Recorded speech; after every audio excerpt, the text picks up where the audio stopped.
بسم اللہ الرحمن الرحیم۔ حضور نبی کریم علیہ الصلاۃ والسلام کی احادیث طیبہ کے اس درس میں ماہ ربیع الاول کی مناسبت سے ہم آقا کریم علیہ الصلاۃ والسلام کی شان پاک کے حوالے سے درس حدیث پاک میں گفتگو کر رہے ہیں۔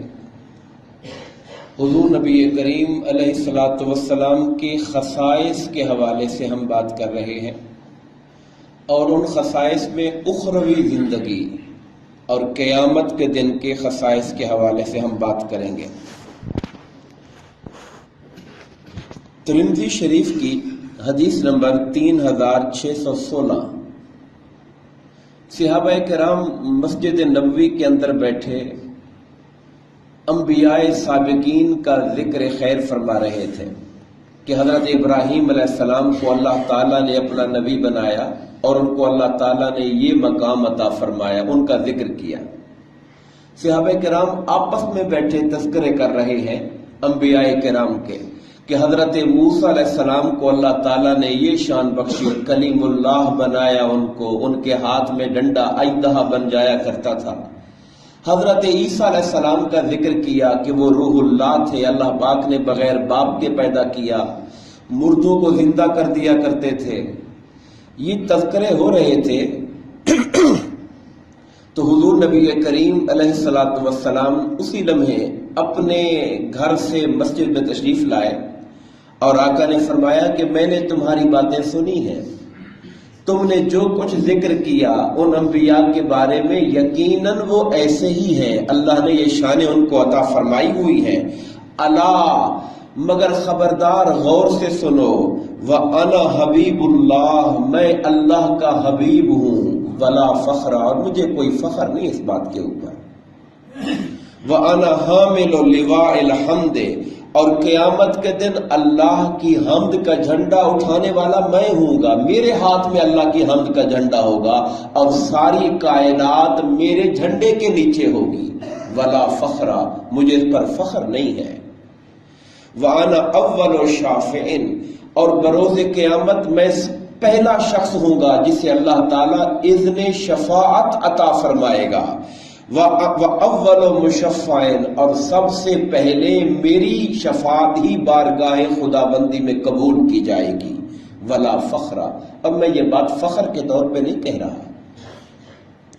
فرمایا وَأَنَا أَوَّلُ مَن يُحَرِّكُ حِلَقَ الْجَنَّةِ، میں وہ پہلا شخص ہوں گا جو جا کر جنت کے دروازے کی کنڈی کھٹکھٹاؤں گا، جنت کو جا کے کھلواؤں گا۔ فَيَفْتَحُ اللَّهُ لِي، اللہ میری خاطر جنت کو کھولے گا۔ فَيُدْخِلْنِيهَا، مجھے جنت میں سب سے پہلے داخل فرمائے گا۔ وَمَعِيَ فُقَرَاءُ الْمُؤْمِنِينَ، اور میرے ساتھ اہل ایمان میں سے غریب لوگ میرے ساتھ ہوں گے اور سب سے پہلے ہم جنت کے اندر داخل ہوں گے۔ ولا فخر، اور یہ بات میں فخر کے طور پہ نہیں کہہ رہا۔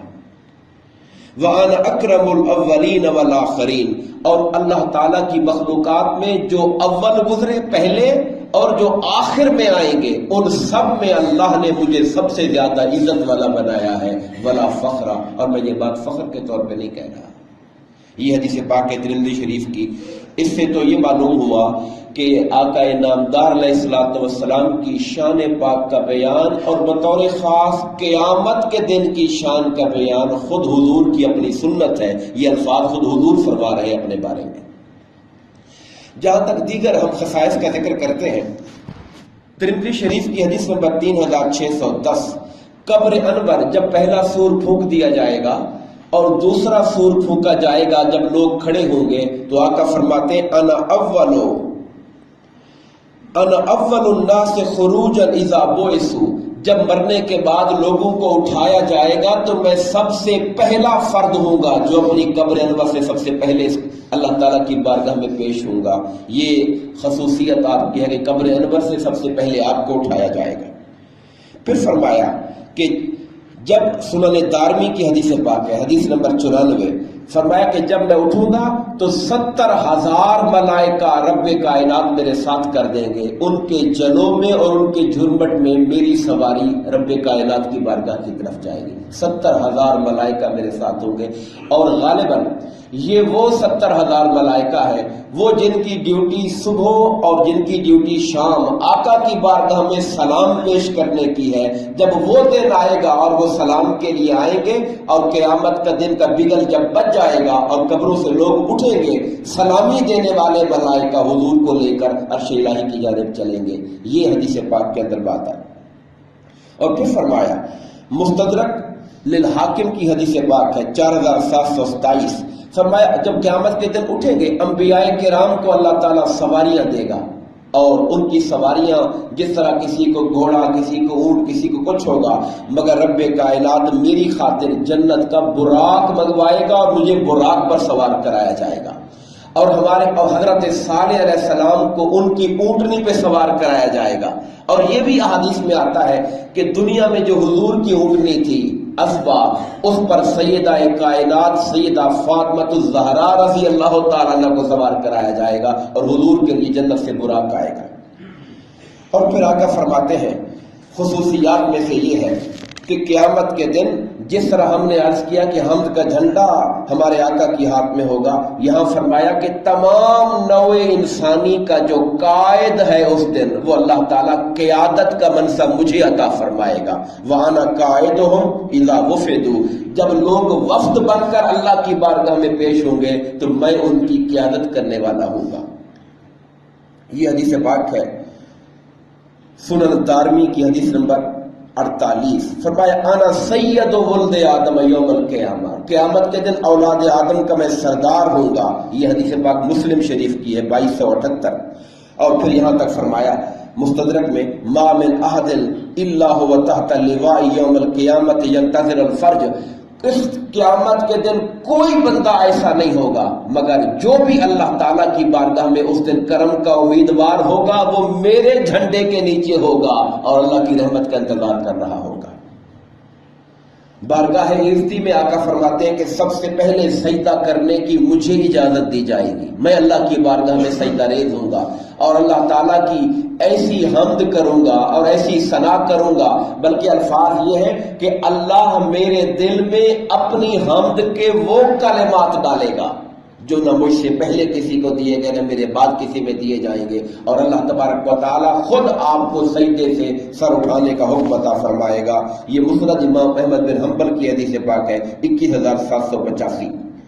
اور یہ بھی آقا نے فرمایا ترمذی شریف کی حدیث نمبر 3613 کے اندر کہ جب قیامت کے دن سارے لوگ اللہ کی بارگاہ میں کھڑے ہوں گے، فرمایا انا امامہم و خطیبہم، ان کا امام بھی میں ہوں گا اور ان کی طرف سے اللہ سے گفتگو کرنے والا خطیب بھی میں ہوں گا، وہاں پر میں بات کروں گا اللہ کی بارگاہ میں۔ اور ترمذی شریف کی حدیث نمبر 3610 میں فرمایا انا مبشرہم اذا یئسوا، جب لوگ مایوس ہو جائیں گے اور ان کے دل پر اللہ کے غضب کی وجہ سے جہنم کا خوف چھا جائے گا، میں مصطفیٰ ان کو جنت کی بشارت دینے والا ہوں گا کہ پریشان نہ ہو، رب کائنات کرم کرے گا اور اس کے کرم سے ہم جنت میں جائیں گے، میں بشارت دینے والا ہوں گا۔ بخاری شریف کی حدیث نمبر 773 میں فرمایا کہ پل صراط جو جہنم پر بچھائی گئی ہوگی، سب امتوں سے پہلے اور سب انبیاء سے پہلے میں اور میری امت کو پل صراط پر سے گزارا جائے گا۔ یہ بخاری شریف کی حدیث پاک ہے۔ اور گفتگو کو ختم اس روایت پر کروں گا کہ آقا انعامدار علیہ السلام فرماتے ہیں، مسند امام احمد بن حنبل کی حدیث پاک ہے 12848، حضرت انس بن مالک روایت کرتے ہیں کہ میں نے آقا انعامدار سے التجا کی گئی، یا رسول اللہ قیامت کے دن آپ میری سفارش فرمائیے گا، میری شفاعت فرمائیے گا۔ آقا نے فرمایا انا فاعل، ہاں میں تمہاری شفاعت کروں گا۔ حضرت انس کہتے میں نے پوچھا کہ یا رسول اللہ میں آپ کو پھر کہاں ڈھونڈوں گا، مجھے جب شفاعت کی ضرورت ہوگی تو اس قیامت کے دن کے اتنے بڑے مجمع میں میں آپ کو کہاں تلاش کروں گا؟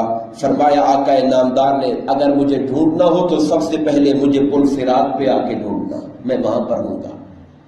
اگر وہاں میں تمہیں نہ ملوں تو پھر مجھے میزان پر ڈھونڈنا جہاں عمل تولے جا رہے ہوں گے میری امت کے۔ اگر میں وہاں پر نہ ملوں تو پھر مجھے حوض کوثر پہ آ کے ملنا. ان 3 جگہوں کو میں نہیں چھوڑوں گا، یا یہاں یا وہاں پر ہوں گا. ان 3 جگہوں پر میں ہوں گا. اور ان 3 جگہوں پر آپ جانتے ہیں یہ وہ جگہ ہے جہاں امت کے معاملات کے اوپر حساب و کتاب ہو رہا ہوگا. حوض کوثر پہ پیاسی امت آئی ہوگی، پل صراط پہ ہم جیسے گنہگار گھبرا رہے ہوں گے، اور میزان پہ اعمال کی تول ہو رہی ہوگی. یہ تینوں پریشانی خطرات کے مقام تھے، اور میرے آقا تینوں مقامات کے اوپر اپنی امت کی حوصلہ افزائی، ان کی شفاعت کے لیے خود جلوہ گر ہوں گے. یہ میں نے حوالہ آپ کو دیا. یہ مسند امام احمد بن حنبل کی حدیث پاک ہے 12848. دعا فرمائیے اللہ تبارک و تعالی قیامت کے دن ہم سب کو ہمارے آقا کریم علیہ الصلوۃ والسلام کی شفاعت عطا فرمائے، اور قیامت کے دن کی سختیوں سے اپنی پناہ عطا فرمائے. آمین. وما علینا الا البلاغ المبین.